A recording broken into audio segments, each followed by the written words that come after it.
Corona আস্তে চলে গেল, নামাজি আর খুঁজে পাওয়া যায় না। বন্ধুগণ, বাবাজি, ভাইরা, আল্লাহ রাব্বুল আলামিন বান্দাদের কোন আমলটা পছন্দ করবেন আপনি নিজেও বলতে পারবেন না। সেই জন্য আল্লাহর দরবারে এই মাথাটা বাবা নত করুন, সিজদাতে মাথা নত করুন, ইবাদত করুন।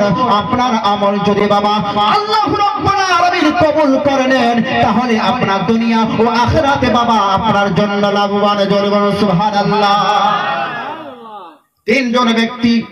তিনজন ব্যক্তি মিলে বাবা সফর করতেছেন। সফর আরম্ভ করলেন। বহুদূর যাওয়ার পরে বাবা সন্ধ্যা হয়ে আসলো। তিন বন্ধু মিলে তারা আলোচনা করতে লাগলেন, বন্ধুরা এখন আমরা কোথায় যাব? সন্ধ্যা হয়ে আসলো, পাহাড় আর পাহাড় ছাড়া কিছু নাই, চলো চলো আমরা একটা গুহার মধ্যে আশ্রয় নেই। জোরে বলুন সুবহানাল্লাহ। সন্ধ্যা হয়ে আসতেছে আর পাহাড়ের গুহা ছিল, গর্ত ছিল। ভাবছি আমরা ঢুকে গিয়ে আমল কিছুক্ষণ থাকবো এখানে, মানে রাতটা পার করব, সকাল আবার সফর আরম্ভ করে দিব। জোরে বলুন সুবহানাল্লাহ। তিনজন বন্ধু মিলে ওই বাবা পাহাড়ের গুহার ভিতরে ঢুকে গিয়েছেন। পাহাড়ের গুহার ভিতরে যেমন ঢুকে গিয়েছেন, আল্লাহর কুদরতে দেখুন বাবা পাহাড়ের উপর থেকে অনেক বড় একটা ভারী একটা পাথর এসে বাবা ওই পাহাড়ের গুহার উপরে বাবা এমন ভাবে পড়ে গেল, গড়া গড়তে গড়তে এমন ভাবে আসলো পাহাড়ের গুহা যে বাবা দরজার আকার ছিল, ওই জায়গাতে পাথরটা এমন ভাবে লেগে গিয়েছে, এমন ভাবে বন্ধ হয়ে গিয়েছে। ওই তিনজন ব্যক্তি পাহাড়ের গুহার ভিতরে আছে, বেরোতে পারবে? অনেক বড় একটা পাথর, আর পাহাড়ে যে পাথরগুলো ছোট ছোট হয় না, বুঝতে পেরেছেন তো? জায়গায় জায়গায় গুহা থাকে, মানুষরা আশ্রয় নেই। তো তিনজন বন্ধু মিলে যখন ওই পাহাড়ের গুহার মধ্যে ঢুকে গিয়েছেন, তো বড় একটা পাথর এসে ওই গুহার মুখটা বাবা বন্ধ হয়ে গেল। এখন করবেটা কি? হায়, এই জায়গাতে তো আমাদের কেউ নেই, কোনো বস্তি নেই, কাউকে যে আমরা আওয়াজ দিব আমাদেরকে বাঁচাবে, এই পাথরটাকে সরিয়ে দিবে, এই ক্ষমতা কিন্তু নাই। এবার কি করবে? বন্ধুগণ, বাবাজি, ভাইরা, ওই পাহাড়ের গুহার ভিতরে বাবা তিনজন মিলে কান্না করতে আরম্ভ করলেন, মাথা ঠুকে ঠুকে কান্না করেন, হায় রে আর আমরা বাঁচব না, আমরা আজকে শেষ হয়ে যাব, আমাদের খবর কেউ জানতে পারবে না। এত বড় একটা ভারী পাথর এসে পাহাড়ের গুহার মুখের কাছে পড়ে গিয়েছে, আমরা তো আর বেরোতে পারবো না। এবার আমাদেরকে আল্লাহ তাআলার কাছে দোয়া চাইতে হবে, আল্লাহ ছাড়া আমাদের কোনো আর রাস্তা নাই। জোরে বলুন সুবহানাল্লাহ। আল্লাহর কাছে এবার আমাদেরকে প্রার্থনা করতে হবে। তিনজন বন্ধু মিলে বলতেছে, ভাই তুমি কি জীবনে কোনো ভালো একটা কাজ করেছো? তো একজন বলতেছে, হ্যাঁ আমি করেছি। তাহলে আমরা প্রত্যেক জীবনে যেগুলো কাজ করেছি ওই কাজের ওসিলা দিয়ে আল্লাহর দরবারে আমরা দোয়া করব। জোরে বলুন সুবহানাল্লাহ। আল্লাহর কাছে আমরা দোয়া করব, আল্লাহ যদি আমাদের ওই কাজটা পছন্দ করে নেয় আর এই পাথরটা যদি সরে যায়, আমাদের জীবনটা বেঁচে যাবে। জোরে বলুন সুবহানাল্লাহ। বন্ধুগণ, বাবাজি, ভাইরা, এইভাবে তিনজন ব্যক্তি বাবা তিন দিকে হয়ে গেলেন। একজন ব্যক্তি বাবা দোয়া করে,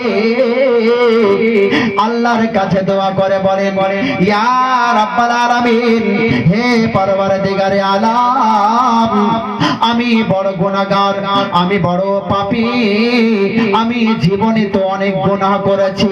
ইয়া রাব্বাল আলামিন, জীবনে অনেক গুনাহ করেছি, কিন্তু আল্লাহ আমি যখন বাবা কিন্তু আমার মায়ের আমি সেবায় লিপ্ত ছিলাম, আল্লাহ গো আমি প্রত্যেকটা দিন জঙ্গলে যেতাম, জঙ্গলে ছাগল নিয়ে জঙ্গলে যেতাম, জঙ্গল থেকে বাবা আমি যখন বাড়িতে ফিরতাম, বাড়িতে আসার পরে ছাগলের দুগ্ধ বাবা দুধ দুয়ে আমি কি করতাম, আমার স্ত্রীকে দিতাম না, আমার সন্তানকে দিতাম না, ওই দুধের বাটিটা নিয়ে আমার মায়ের কাছে চলে যেতাম। ইয়া রাব্বুল আলামিন, হে পরওয়ারদিগারে আলাম, আমার মায়ের কাছে ওই ওই দুধের বাটি নিয়ে দাঁড়িয়ে থাকতাম। কখনো হয়তো আমার মা পান করে নিত, কখনো আমার মা ঘুমিয়ে যেত। এইভাবে আল্লাহ আমি সকাল পর্যন্ত মায়ের মাথার উপরে দাঁড়িয়ে থাকতাম। জোরে বলুন, সকাল পর্যন্ত আমি দাঁড়িয়ে থাকতাম। ইয়া রাব্বুল আলামিন, এইভাবে দীর্ঘ অনেক দিন ধরে আমি আমার মায়ের সেবা করি। আমি আমার মায়েকে দুধ পান করাইয়া তারপর আমার সন্তানদেরকে, আমার স্ত্রীকে আমি দুধ পান করাতাম। আল্লাহ গো, এই কাজটা যদি আপনার দরবারে পছন্দ লেগে থাকে আল্লাহ, তাহলে পাথরটা একটু সরিয়ে দাও। মহান রব্বুল আলামিন ওই বান্দার দোয়া কবুল করে নিলেন। পাথরটা একটু সরে গেল, একটু এক বাবা 1 ইঞ্চি সরে গেল, একটু সরে গেল। বন্ধুগণ, বাবা যে ভাইরা, পাথর যেমন সরে গিয়েছে, এবার আরেকটা বন্ধু দোয়া করতে লাগলো, আল্লাহ আমি গুনাহগার পাপী তাপী, আমি অনেক গুনাহ করেছি, আপনার দরবারে আমি কোনো আমল করতে পারিনি গো মাওলা। আমি আমার কাছে অনেকটা লোক কাজে আসতো গো মাওলা, অনেক লোক কাজে আসতো আমার বাড়িতে, অনেক কৃষক কাজ করতো, অনেক লোক কাজ করতো। আমি তাদেরকে তাদের ঘাম শুকানোর পূর্বে আমি তাদের ঋণটা আমি শোধ করে দিতাম। জোরে বলুন। আর দুনিয়াতে এমন কোন লোক আছে বাবা, সারাদিন মালিকের বাড়িতে কাজ করে, কাজ কমপ্লিট কর তারপরে পয়সা দিব, আবার সেদিনও দিবে না, 3 দিন পর আয়। আছে কিনা বাবা এই ধরনের লোক? আছে কিনা? আছে। কিন্তু ওই লোকটা কাজ করার শুরু শেষ হতে না হতে টাকাটা সঙ্গে সঙ্গে দিয়ে দিতেন। যদি বলেন সুবহানাল্লাহ। আল্লাহর দরবারে বলে, আল্লাহ গো, আমি আমার কর্মচারীদের যারা কর্মচারী ছিল তাদেরকে আমি টাকা শোধ করে দিতাম। মাওলা, আমার কাছে বাবা একটা লোক কাজ করতে আসতো, হঠাৎ যেন ওই লোকটা আমার কাছে আর আসে না। আমার কাছে বাবা তার টাকা আমার কাছে ছিল, ওই লোকটা অনেক দিন ধরে আমার কাছে আসে না। আমি তার রাস্তা দেখিলাম, আমার কাছে কখন সেই ব্যক্তি আসবে, আমি তাকে টাকাটা দিয়ে দেব, টাকা দিয়ে দেব। এই অপেক্ষা করতে করতে দীর্ঘ কয়েক বছর বাবা পার হয়ে গেল। আমার সম্পত্তি আস্তে আস্তে বৃদ্ধি হতে লাগলো, আমার মেষ অনেকটা বৃদ্ধি হতে লাগলো। দীর্ঘদিন পরে ওই লোকটা আমার কাছে টাকা চাইতে এসেছে। জোরে বল সুবহানাল্লাহ। দীর্ঘ কয়েক বছর পরে আমার কাছে যখন টাকা চাইতে আসে, আমি বললাম, এতদিন কোথায় ছিলা? বলে, আমি বাইরে চলে গিয়েছিলাম। বন্ধুগণ, ওই মালিকে বলে, এ ব্যক্তি শোন, ওই মাঠের মধ্যে যতটা ছাগল দেখতে পাচ্ছ, মেষ দেখতে পাচ্ছ, যত ভেড়া দেখতে দুম্বা পাচ্ছ, সব তোমার, তুমি নিয়ে চলে যাও। জোরে বলুন সুবহানাল্লাহ। যদি মালিক এইভাবে কোনো কথা বলে তার লজ্জা পাবে কিনা? অনেকটা মেয়ে ছিল, অনেক দুম্বা ছিল। মালিক বলে কর্মচারীকে, এটা সব তোমার, তুমি বাড়ি নিয়ে যাও। বলে, আপনি আমার সাথে রহস্য করছেন, আমাকে আমার বেয়াজ্জত করছেন। বলে, না রে, আমি তোমার অসম্মান করি না, তুমি আমার কাছে অনেক দিন ধরে আসতে না, ওই টাকাটা আমার কাজে লাগিয়ে এতটা আমার লাভ হয়েছে। জোরে বলুন সুবহানাল্লাহ। আল্লাহ গো, আমি তোকে যতটা মেয়ে ছিল, ছাগল ছিল, আমি তাকে সম্পূর্ণ দিয়ে দিলাম। রব্বুল আলামিন এই কাজটা যদি পছন্দ লাগে গো মাওলা, তাহলে পাথরটা একটু সরিয়ে দাও। মুহাব্বতে বলুন। আল্লাহ কবুল করে নিলেন। পাথর বাবা সরে গেল, পাথরটা সরে গেল। এবার আর একটা লোক বাকি রয়েছে। বন্ধুগণ, ওই লোকটি বাবা দোয়া করতেছে, আল্লাহ আমি এত বড় পাপী, এত বড় গুনাহগার, আমি অনেক গুনাহ করেছি, আপনার দরবারে আমি বড়ই লজ্জিত। মাওলা, জীবনে তো কোনো ভালো কাজ করতে পারিনি, আমার কাছে আমার চাচাতো বোন আমার কাছে টাকা চাইতে আসলো। টাকা আমার কাছে যখন টাকা চাইতে আসে আমি তাকে বললাম টাকা দিব, শর্ত আছে। আমি তাকে শর্ত দিলাম, তাহলে তোমাকে অনেক টাকা দিতে পারি, আমার শর্ত হলো তোমাকে খারাপ কাজ করতে হবে। তার নিয়ত বাবা খারাপ ছিল। ওই চাচাতো বোন বলে, ও ভাই আমি বড় কষ্টের মধ্যে আছি, এত টাকার প্রয়োজন রয়েছে, আর তুমি তোমার মধ্যে কি আল্লাহর করে ভয় নাই? তোমার মধ্যে কি আল্লাহর ভয় নাই? তুমি কি দুনিয়া ছেড়ে যাবা না? এই জগৎ ছেড়ে কি যাবা না? তোমার মধ্যে কি সামান্য আল্লাহর ভয় নাই? যখন আমাকে আমার চাচাতো বোন আমাকে এইভাবে কথাগুলো বলতে লাগলো, আল্লাহ এমন ভয় হয়ে গেল, আমার অন্তরটা কেঁপে গেল গো মাওলা। আমি তাকে অনেক টাকা দিয়ে দিলাম। আমি বললাম, যা বোন যা, আমার নিয়ত পাল্টে গিয়েছে। আমি তোমাকে তোমার যা প্রয়োজন হয় আমার কাছ থেকে নিয়ে যাও, আমাকে আমার কাছ থেকে নিয়ে যাও, তোমার কোনো কাজে আমি বাধা দেব না।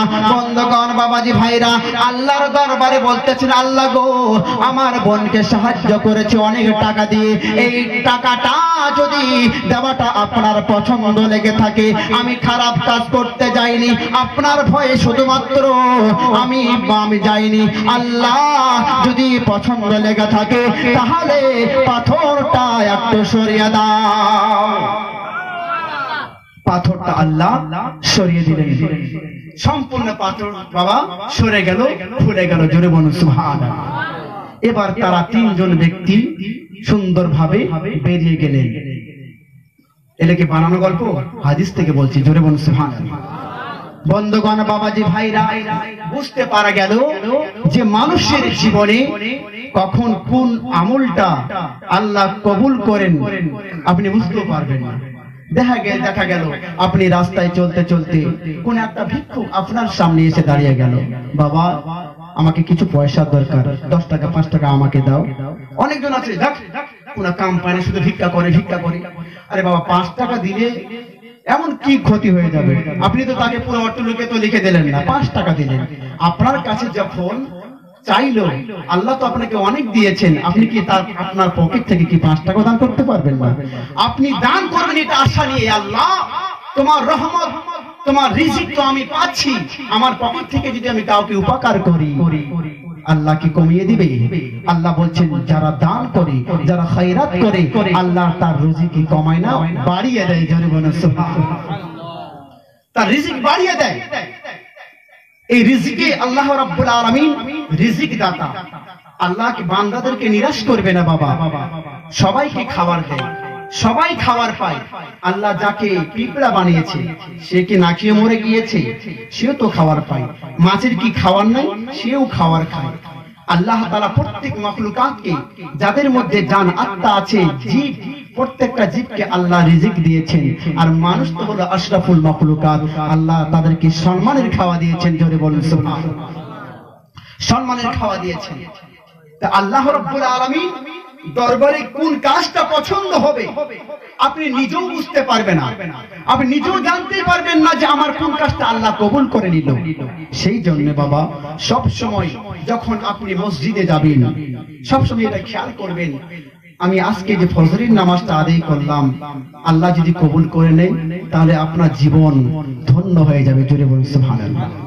আপনি জোহরের নামাজ আদায় করলেন, এমন ভাবে আল্লাহর কাছে উপস্থাপন করলেন নিজেকে, এই আল্লাহ আমি যে নামাজ পড়ছি সম্মানের জন্য নয়, আমাকে গ্রামের লোক বলবে যে এটা নামাজি, সেই জন্য না, আমি আল্লাহ আমি তোমাকে রাজি করার জন্য এই পবিত্র জায়গাতে দাঁড়িয়েছি। আল্লাহ আমার নামাজকে কবুল করো।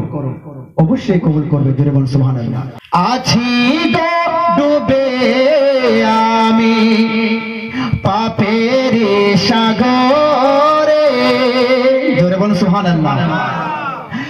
আছি ডুবে আমি পাপের সাগরে, না জানি কি হবে ও পারে হাসরে। আছি ডুবে আমি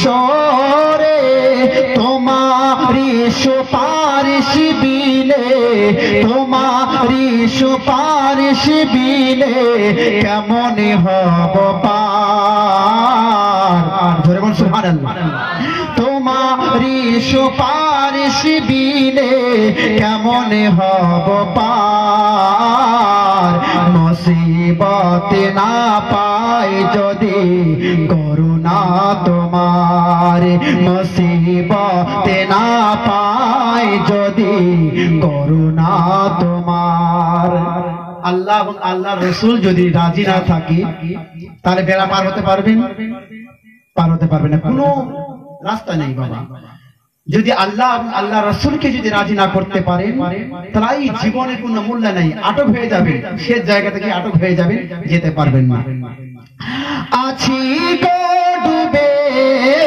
আমি পাপের সাগরে না জানি কি হবে ও পারে হাসরে তোমারি সুপারিশ বিনে তোমারি সুপারিশ বিনে কেমন হব পার মুসিবতে না পাই যদি করুণা তোমার মুসিবতে না পাই যদি করুণা তোমার তুমি তো দিয়েছ দেখিয়ে আলোর পথ বলেছ সে পথে রয়েছে রহমত তুমি তো বলেছ তুমি তো দিয়েছ দেখিয়ে আলোর পথ বলেছ সে পথে মিলিবে রহমত কেন যে ভুল পথে কেন যে ভুল পথে আমি করিলাম জীবন পার মুসিবতে না পাই যদি করুণা তোমার কবরে হাসরে কি হবে আমার আছি গো ডুবে আমি পাপের সাগরে না জানি কি হবে ও পারে হাসরে তোমারি সুপারিশ বিনে